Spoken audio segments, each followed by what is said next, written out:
Yasa so share bi me was Smart Ghana update eso ene da foforo amani Jack yatena se a ye ba betwetwe nkomo me mo bi akwa aba na ne nkomo twetwe no efa Prophet Oduro Kofi Oduro a wono na yekofare bai ana afeso wasa krona na sada Alabaster International Ministry ano wodi nsem bi atodwa na wo hwe na nsese ka me se yakwantempo ne titiri ni Kumase ene enkna kwa no ne accident ne de se ba ne se ba no wo kire se adokodie nti a ama Ghana se pedinfo no kromu ntimi fa na papa be yangu akwa so no ne ade ane se Ghana nkasa no wo se etua tight Ghana man no etua tight ne nyankopɔ hu Ghana fo mobo eza se wo hwe ne me wo Ghana ha se na so pedinfo no entimi mfa nye ne papa bi a wo ha no ma ya ade ha adwen pa because wutu kwan kwa other countries ebi ti se Dubai no ne ade otimu se kwan no Dubai kwa do se 10 lane we nam ha we nam ha 10 na se wo kwa China kura de na age nsemu eno de 50 lane mu a na je se cars ma akoma ku 52 so kwa ha no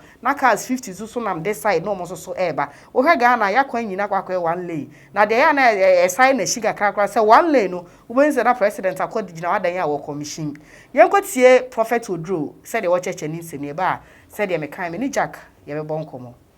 Next year I have told the Lord that we will begin to pay tithes on behalf of Ghana. Muntia munya yebe tuya mamo. Because mentia se ne ntia munya yie. Telling you, mentia se ne ntia munya yie. Me drive it from Dubai to Abu Dhabi. 2 hours. 10 lanes, 10 lanes. 10 going, 10 coming. Sunday, Friday, going to preach in another church. 10 lanes going, 10 lanes coming. Look at a major road like Accra Kumasi. Even dual carriage from here to Kumasi. We can't do that.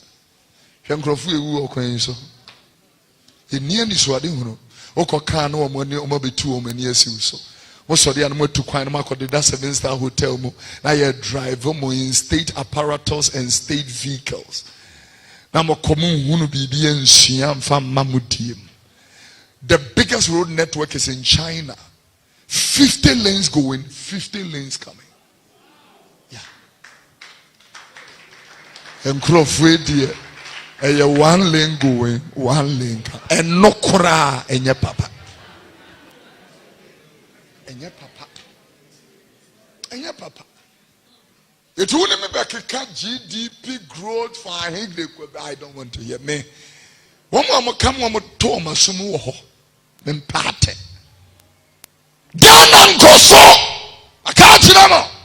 Commissioning Sanya marketing is not bold enough. I'm telling you. It will be a commission toilet. Yeah, yare. It's a nation. We should be ashamed of ourselves.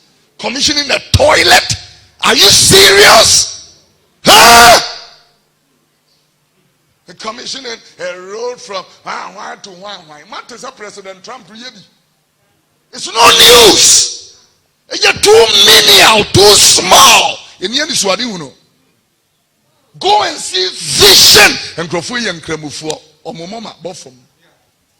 Korenema or Moye. Now, a Christian nation. Greediness. Ubi we school near you man yet. Oko can woman 2 years ago. I no. When Yamiam Mamma was ra. Mamma was ra. Musos of 1 when ye. Abujafo na jeseja Prophet Kofi Oduro founder and leader of that Alabaster International Ministries and ne ete say wo church ni nsemu nti eja kraba ya meso matena say meni Jack e ba betwetwe asemu enkomo Jack me wa kwa ba me joso na ho ye de na me adum ese bi mu share was smart so ache enye se okay se Sulia na what e be hene de you be fine Sophia kasa some no kind I hope say wutie mu ye pa mitie mu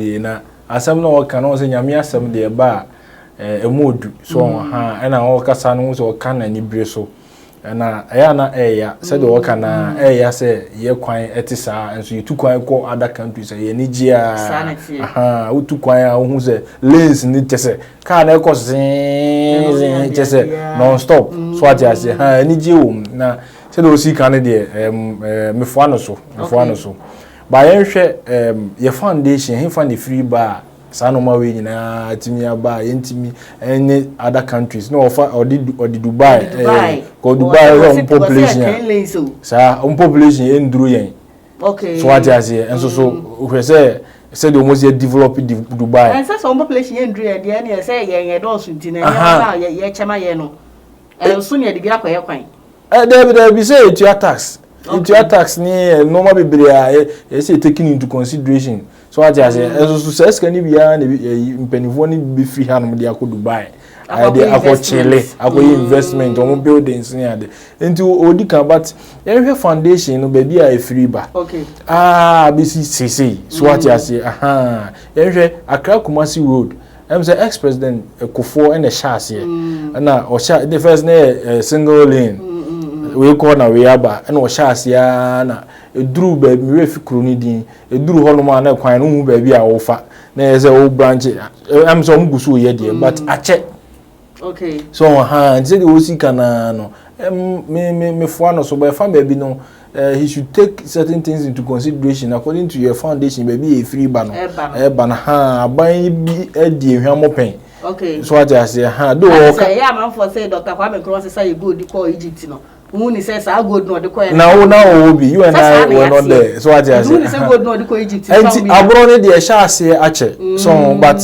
addressing such issues like this no sometimes na kasa na obe kasa there but you also have to give us the kwanya emfaso not tight in one suppose say you tight I don't think say tight never solve the problem say you tight on behalf of Ghanaian say we Ghana ni no who you tight be okwo asoro we wadwuma ku tight ni different but we say you tight say me tight we Ghana for country no okay for country near it mean this kana ye bibi ana anya sa no go so che tight dey ye fa nya hwie ye dey bo nyam ye dwuma nsi nyakopo ahu ye mobo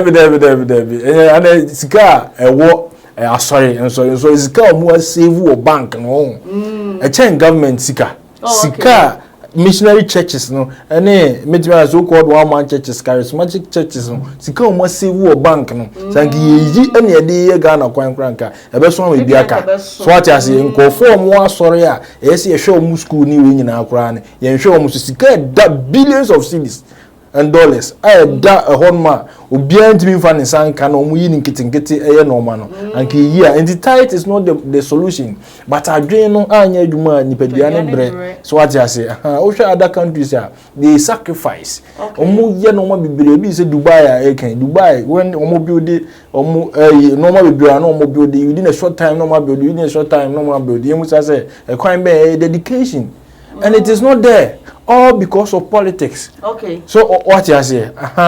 Derived from our foundation, Kwame Nkrumah time basi say no. She said the politics I say a country. So what did they make us? Even our colonial masters, UK prime minister no muji.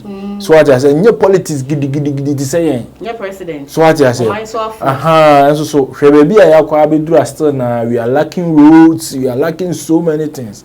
Nti me dey oka me fo no so but we should also consider our foundation few on me eba sisi so on dem pa je na ni ehwe se ebi ma yebi ex president Kufuor hepek oje hepek no de no ma bebre so what I say schools or the BC schools ebi kwan Kumasi Accra Kumasi road ni me Kumasi road se na ni sitie nso oboa ma yenya double lane nti foundation na make an say buildings and say the CC ye dining sa no money na things that should be taken into consideration. Okay. So what you say and said they give contracts to our local men because especially them Kufuor roads now or the mamrofo na ye sa na make no the mamrofo na ye sa roads no and so see ye kwan a Nana Akufo Addo ma bibifo yiye wo de ko he said the omuti di normal totally form so what you say into at times na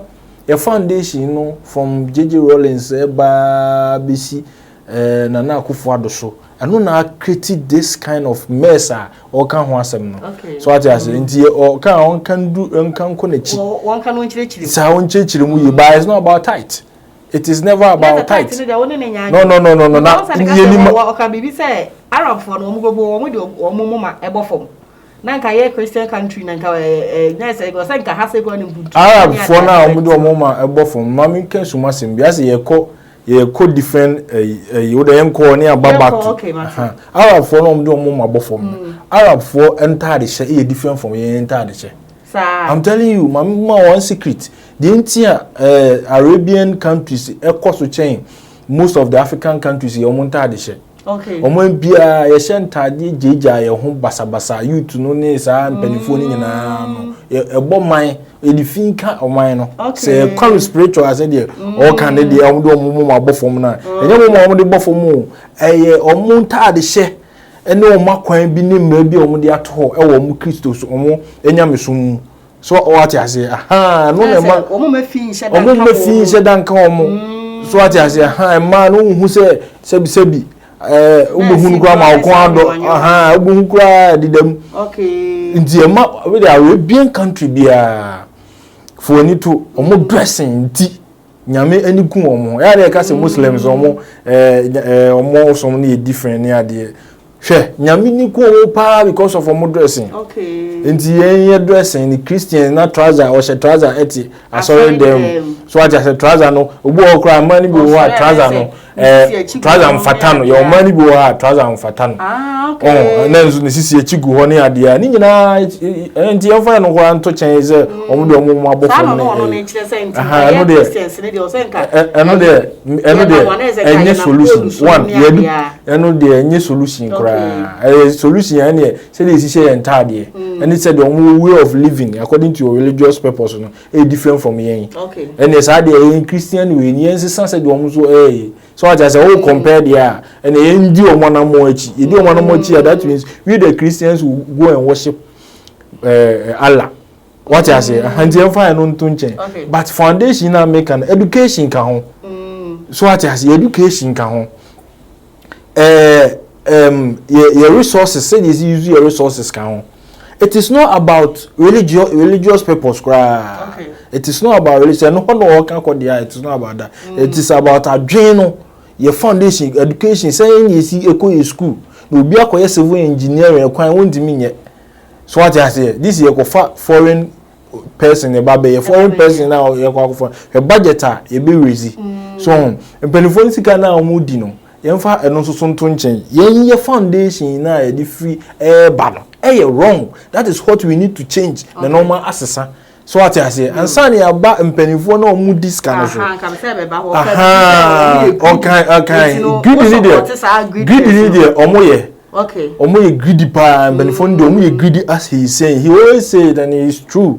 Because when the meantime sika be $billions of dollars in ko bi Dubai en ko chile na oba na obe show your country say the city here na o mpe hanti wakwa chile o baby so I just say no do kan me fo no so because ye wono ma bebre wo hono ma etusin wo mpanifo no ho a omom fo mo ni hwe na so na wo be ka ho asem ya kan wo bu di ego ya kan but minim say as time goes on no ma be sisa as time goes on about religious purpose in the amenko yemfa education na yem forget it tight no ne sa no ma no yem forget it tight ne the personal issue okay so but the developmental issue about Ghana there and as country wise there about education and how I see share normal because say education obi ko civil engineering and who say this year kwan and even Zakota and this anomaly nyina ye it me ye no ha ye ye pa and then I just will be intimi enye but san e di contract ko abema obi o yes civil engineering o Ghana ha no na nipa no wabrem gozi nim so wontimi nye so what you say anti foundation no education wise said the CCC ye dan normal bibre ye atosin no and na affect it say it is not about religion you okay bibia no what say wo hwe Ghana ha no say omuti commission near to the stand say we say na one penny na say MP bi no ko just me commission toilet na nim bi asese because all other countries na who is a Trump say my kwan me commission adi tina Ghana dey wiki to bia na eno so o kan me fa no so because e hwehwe no mu dodo as a MPs and ministers no because be say toilet dey anke me say assembly man kwa na ke say o commission toilet na ehun hia say was say what's the toilet or commission? Oh, how call mandate? Me find say here. Here by any concern penny higher rank. A woman a commission. Say and get one woman a commission. Now more commission I can say. So what I say? Also, just say I quite one lady and who you also could you see a commission? I want say document wise and how yes I no maintain my abasa. Okay. So what I say but and I make an be say toilet there. Toilet there wow him say assemblyman go be to commission toilet. Okay. So what I say the whole minister I go gina also commission toilet. And the who here so say toilet ni nyina no omo who say they are doing good things to the society because basic needs ni ehia esen akese no so mini papa bia na ni ma omufra buchiri bai na ni ma se bi omu ja omu nan bebi omu around na omu ni se toilet around na toilet ni around na se omu public toilet wo echi nti omu twa kwan mu no na ka ebo nkwala no from abrochiri so what you say hanya buchi asemo Ghana he ya that's also one from Buchi e buy I don't from Buchi buy o ma nya toilet o fi oh there be say aso mo ba for visit and nkwara no mo citizens o so what you say mo ba for visit o toilet o fi ba yakoba bi e say ye den okay nti na say o ko bi jumba bi kura ko ye so won say dem na ka ko bon nti sa toilet ni sa no insa toilet ni mu se ebi we ni ko sem panifo no mum na ye but no we bra o kan aside jokes no kore so but o kan ma na kosisen ye panifo ya kan na me se ni adwen no enya adwuma ni padua na breche se ye oni panifo ni bi wo ho ye MP mo ye ministers but mo adwen no enya minister adwen enya MP adwen o adwen na ye so bi o ye se adwen o fom so just slay queens na egbo o minister oba so na adwen dey slay queen adwen so just minister Berman so na adwen small boy bi adwen nti ministers ni MP ni nyina na hu se de o si kasa ye no obi hu se de o si kasa ne se Ogasa keke. Bibi obeka.